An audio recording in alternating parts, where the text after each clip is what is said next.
Some years ago, on a trip to Israel, I found myself standing near the foot of Masada. I must say tangentially that a trip to Masada,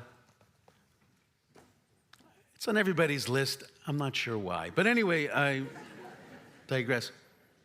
On that particular day, as in most days at Masada, the sun was blazing, and I had no sun protection.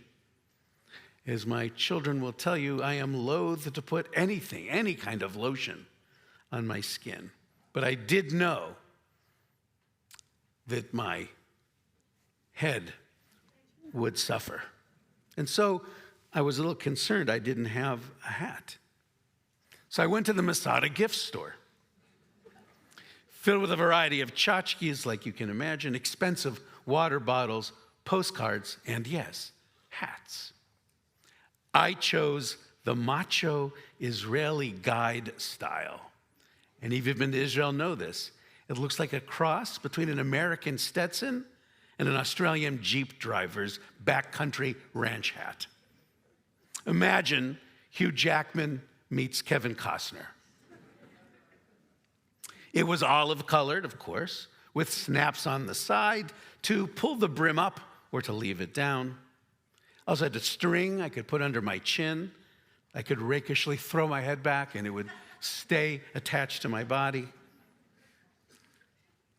But the crowning glory of my new hat was right across the front in yellow lettering. It said, "The Israel Nature and Parks Authority." I just thought that was so cool. And not only did I think it was cool, but my daughters thought it was cool, and that they're always the final arbiters of coolness in my home. So over the years, I've pulled out my Masada hat for Cape summers. It's perfect. So this summer, I grabbed my favorite, my only hat, but I looked at it in a new way, because there, written right across, it said the word Israel. I wondered if people would take note. They've never done so in the past, but now, do I need to worry about what passersby might say at the food trucks at Nauset Beach? When I'm at the Orleans Farmers Market, at Nauset Farms, do I actually need to think about this? To be very clear, I would never not wear my Masada hat. I will never be cowed into hiding because someone might disapprove of my being Jewish or connected in any way to the state of Israel.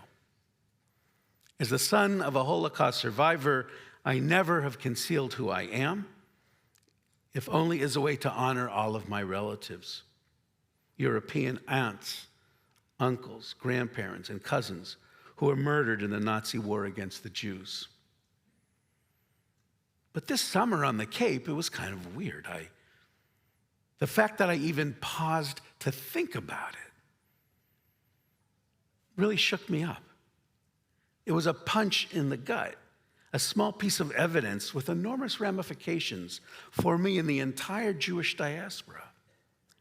We are now living in a strange new world, one filled with peril. It begins, of course, with October 7th, the day our world was thrown off its axis. We are confronting a planet far more dangerous for Jews than it's been for decades. Precious alliances with religious and secular organizations are deteriorating or gone altogether. The Jewish values and ethics that so many of us learned in Sunday school or in college or in Torah class to our own children and grandchildren are being squeezed out of shape by what is happening in Gaza. Add to that West Bank harassment and the ongoing hostage crisis in its second year. Judaism will never be the same again. This year, 5786, is truly an inflection point for the Jews of the world. So I think we need to be really clear about the basics. On October 7th, 2023, Hamas perpetrated a despicable act on the people of Israel. The terrorists who crossed the border on that day to commit rapacious, savage, vindictive acts of hatred could not go unpunished. They offended against the fundamentals of civilized life. Hamas is a cult of death so extreme it defies inclusion in the folds of humanity. And that holds universally, no exceptions, even for the Palestinians themselves. We take the campaign against Israel as a given. It's vicious, unprincipled, unrelenting. But the cynical nihilism is a hallmark of its program. How Hamas treats its own citizens is shocking. Palestinians protesting Hamas face torture, beatings, and extrajudicial killings. It is a culture of punishment and harsh reprisal. Hamas-run security forces actively suppress dissent and violate rights to free speech and peaceful protests. Hamas uses Gazans as hapless pawns, compromising their safety by hiding tunnels, command centers, and ammunition depots everywhere, under mosques, schools, and hospitals. For years, Hamas has forbidden building air raid shelters because it doesn't want to minimize civilian casualties. To the contrary, the more vulnerable the people of Gaza are, the more innocent lives are lost. And this is the twisted logic of Hamas. The shanda, the deep, shameful truth, is that dead Palestinian children benefit Hamas because it helps to continue to turn world opinion against Israel. The other half of this trauma is the taking of hostages. Their ongoing agony and the suffering of their families is a war crime as serious as any other. 250 men, women, and children were kidnapped to be used as human collateral for any deals Hamas would try to make. The brutality of it all, the utter and complete disregard for anything resembling humanitarian concerns for the hostages, how they've been beaten, tortured, and abused, only underscores the disregard Hamas has for fundamental human decency. Of the 50 hostages still controlled by Hamas, only 20, as far as we know, are still alive. All of them are young men held captive for so long, 2 years. Various sources say that all the living hostages are in very poor shape. And I want to say their names today, all 20 names, because I think we deserve to hear those names. Their families deserve for their names to be spoken. Bipin Joshi, 24. Matan Angrest, 22. Avinatan Or, 32. Yosef Chaim Ohana, 24. Alan Ohel, 24. Eviatar David, 24. Guy Gilboa Dalal, 24. Ram Braslavsky, 21. Ziv Berman and his twin brother Gali, 27. Omri Miran, 48. Eitan Moore, 25. Segev Kalfon, 27. Nimrod Cohen, 20. Maxim Herkin, 37. Eitan Hor, 38. Matan Zengacher, 25. David Cuneo, 35. His younger brother Ariel, 28. Elkanah Bobat, 36. The suffering of the Israeli people is vast. The trauma of October 7th still cuts into our consciousness like a razor into flesh, like broken glass in the eye. Israel sustained a wound so deep that it will doubtless take countless decades to heal. I say all of this to communicate the obvious. a conversation about Hamas is not complicated. It's not tricky. It's the straightforward case of evil and savagery. Its lack of a moral code, its maniacal dedication to our slaughter is the signature and emblem of a genocidal program. There's no ambiguity in who they are and in what they believe. On this, I dare say, we all agree. But the opposite is true on the other side of the equation. A conversation about Israel's conduct in this war is much more challenging, irksome, and problematic. This is true for me, and I'm sure for all of you, because it requires us to consider the moral direction of the state of Israel and how our understanding of Jewish ethics is being enacted or not. Some of you will agree with my judgments. That is true of this war and many other matters for that matter. My purpose is never to close debate, but to open conversation wherever I can. But this morning I speak to you from the deepest part of my soul.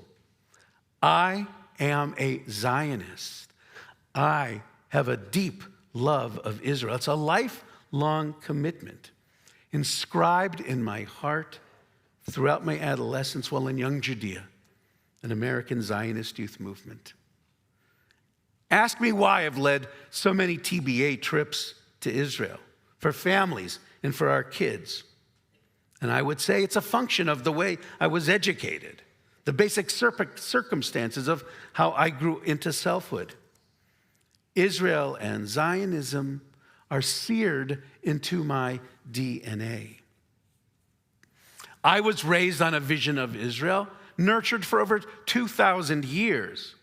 The vision that I shared with millions of other Jews growing up was rooted in a history of unimaginable pain. 2,000 years passed and the vision endured. We never lost our hope for a Jewish homeland that would be an ever-welcoming place for Jews like us and open to others who shared our dream. We pledged to them that we would be humane and respectful. We did not require their exile or suppression. I still believe in that exalted vision. It is the explicit promise of Israel's Declaration of Independence. It's close to a founding document as the state of Israel has. I just want to read you this paragraph. The state of Israel will be open for Jewish immigration and for the ingathering of the exiles. It will foster the development of the country for the benefit of all its inhabitants. It will be based on freedom, justice, and peace as envisioned by the prophets of Israel. It will ensure complete equality of social and political rights for all its inhabitants, irrespective of religion, race, or gender. It will guarantee freedom of religion, conscience, language, education, and culture. It will safeguard the holy places of all religions, and it will be faithful to the principles of the Charter of the United Nations. I am a Zionist, a progressive Zionist with a passionate connection to this civilized ideology. It stipulates that a part of being a Zionist true believers, myself, either as a citizen of the state or a devoted Jew in the diaspora, is honoring the fundamental humanity of our tradition. Regardless of the temptation to unleash ferocious reprisal, we do not kill people standing in line for food. We do not keep water from innocent civilians. But that notion, that bedrock supposition, is under threat of being nullified by the state of Israel. The failure lies in the leadership of the state and everyone who has enabled this mistaken regime to go down a road of anguish and misdirection. We are at an inflection point, and the stakes are high. And I, of course, am not the only one to say so.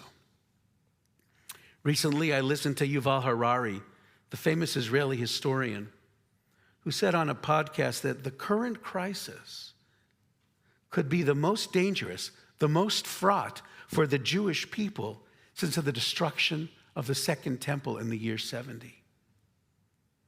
I thought, what an extreme thing to say. I wanted to point out logical inconsistencies in that vantage point. But I could not deny his assessment. We are headed for an actual rupture between Jews who stand by the words written in 1948 and those who have abandoned them in favor of expansionism and ultranationalism. We are watching a false messianic aberration come to bear. This is a time where I fear a true spiritual collapse. Harari said that over the past 2,000 years, the Jewish people created a worldview based on humane fundamentals. All humans are created in God's image. Justice, justice you shall pursue. To save one life is to save the world. You shall not stand idly by while your neighbor bleeds. Do not let the wise glory in their wisdom, but in this, that they understand and know me, that I am the Holy One who practices kindness, justice, and righteousness on the earth. These are more than beautifully poetic quotes from the Bible. These words from the 2,000-year-old foundation of our ethical duty to insist on policies that protect human dignity, others, and our own, to offer humanitarian aid whenever possible, and to speak out when a government's actions go against the moral principles of Torah. These values are eternal, universal, ironclad commitments, no matter how hard they may be to enact. Has Hamas cynically distributed pictures of sick children to an international media desperate for news about Gaza, saying they were dying of starvation? Yes. Have many nations sought to characterize Israel as solely responsible for the catastrophe in Gaza? Yes. Is anti-Semitism fueling the anti-Israel movement around the world? Absolutely. Does Hamas use its own forsaken people as fodder for the infernal machinery of its war? Absolutely. But is it true that Israel cut off all humanitarian aid to Gaza between March and May of this year? Yes. Is it true that over 1,800 Gazans died scrambling to get food?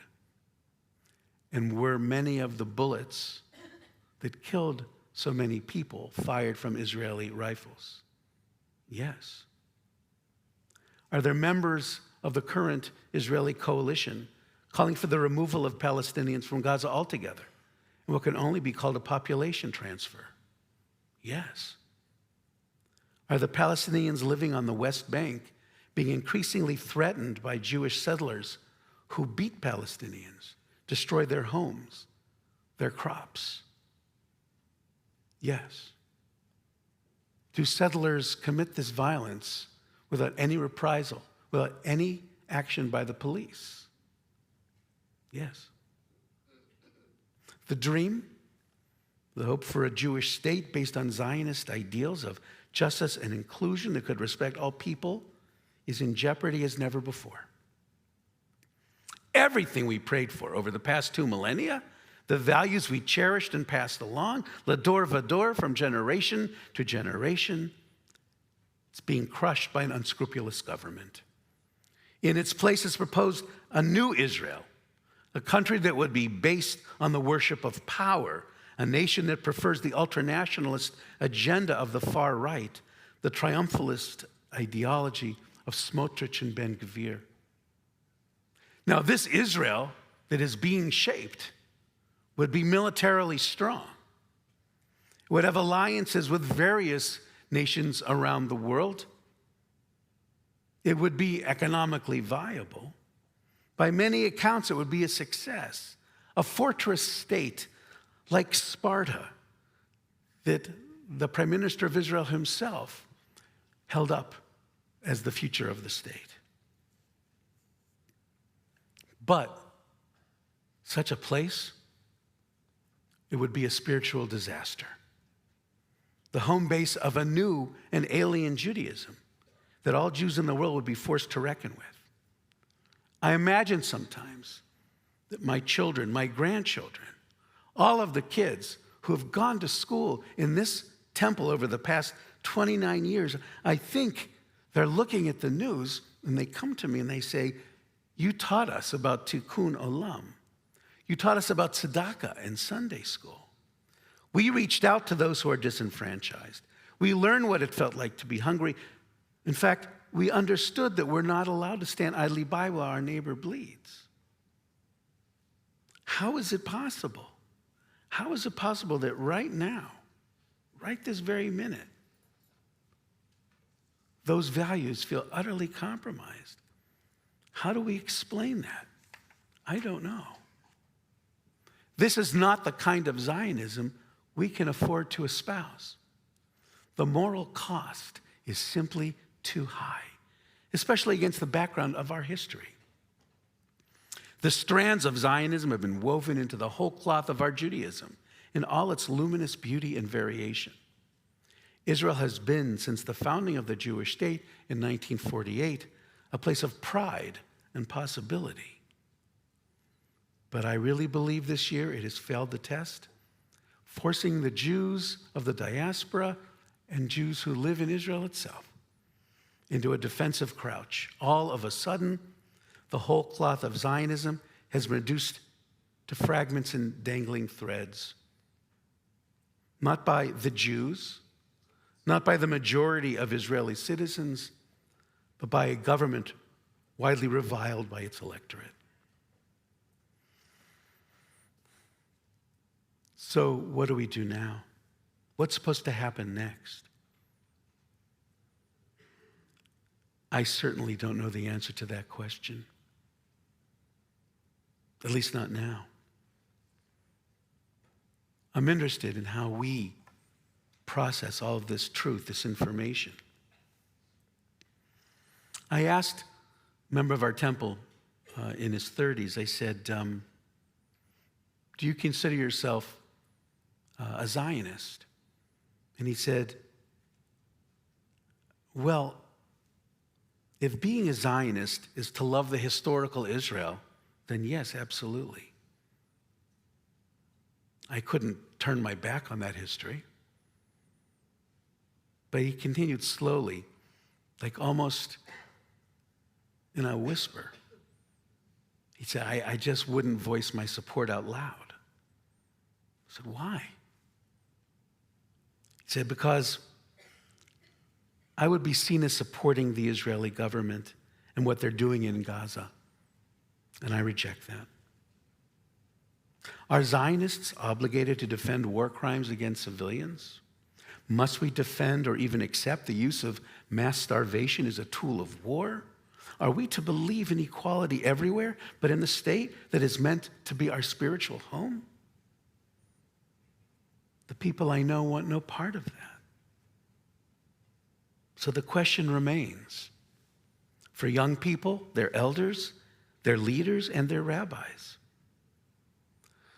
I so hoped by this time, this war, this terrible war would be over, the hostages home, the beginnings of a next chapter, whatever it might look like. That even if we failed, that our force was excessive, war in Gaza, I hoped would have reached its climax. But even that now seems out of reach.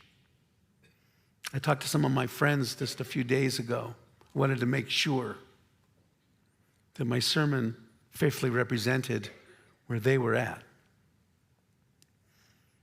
The truth is that they were even more pessimistic than I am.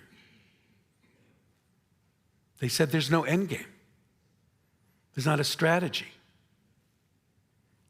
Hamas is committed to maximalist brutality, and the current Israeli coalition will do anything to preserve that coalition, avoid accountability, and distract attention from the legal complications that await. If that means pulverizing Gaza, so be it, as long as it takes a very long time. This is not a doctrine of mutually assured destruction, which restrains both sides from ultimate annihilation. It's something else that I don't know if we've ever seen before. A political commitment to inflict maximum pain until the end of history, an agreement by both sides. Somehow I imagined by this time in history that my Zionism would be different, that it would be refined and resilient enough to accommodate new realities, that it would always be ready for what happened next. But along with many of you, I am at a loss. The hostages are wasting away. They will not survive unless they become a priority for the government of Israel, and they simply are not. I fear the world is becoming increasingly anti-Israel. The Jews of America and every other land are so much more vulnerable now than we have been since the Shoah. The aftermath of October 7th has put us in real danger. And internally, it's driving a wedge between generations of American Jews. The difference between baby boomers and Gen Xers and Zers about Israel and what it means, it's remarkable. It's stunning, and it's very, very scary.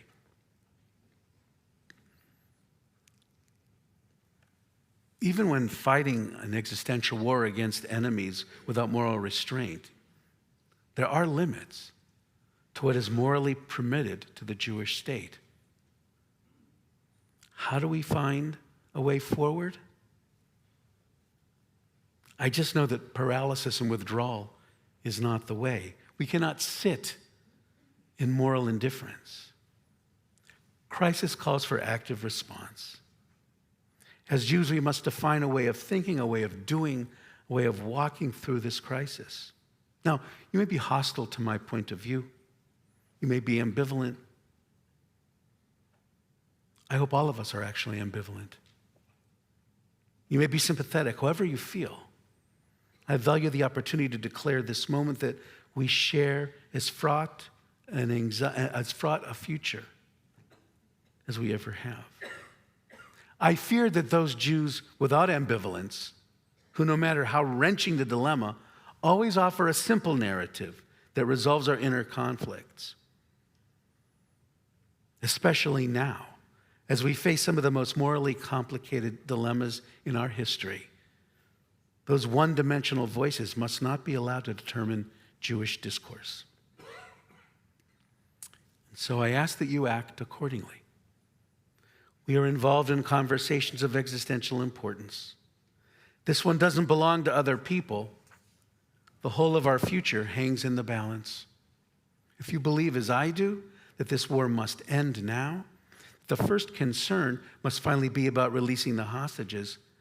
Pick the organization that represents your commitment, that will do battle for justice and the protection of civilians, and fight the good fight. If you believe in something else, then do the same. That's what it means to be engaged. Finally, raise your voice without self-censorship. On my side of the line, I've been told since the 70s anyway, that if you criticize Israel, it's a crime against the Jewish people. That if you criticize Israel, it endangers the security of the nation.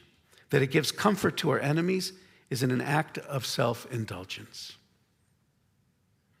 I no longer believe that any of that is true. Moral silence is what endangers the Jewish people. Censorship is the enemy of our security. When a country we love has lost its way, we have to be clear about its errors and speak without restraint. Otherwise, it will continue to flounder in the dark. Others may do their part as they choose, and there will be many who legitimately hold other views. But we have to do our part as well, and do it without fear of sacrificing what we love. The whole of our world is a narrow bridge. The only way forward is to cross it with courage. Amen.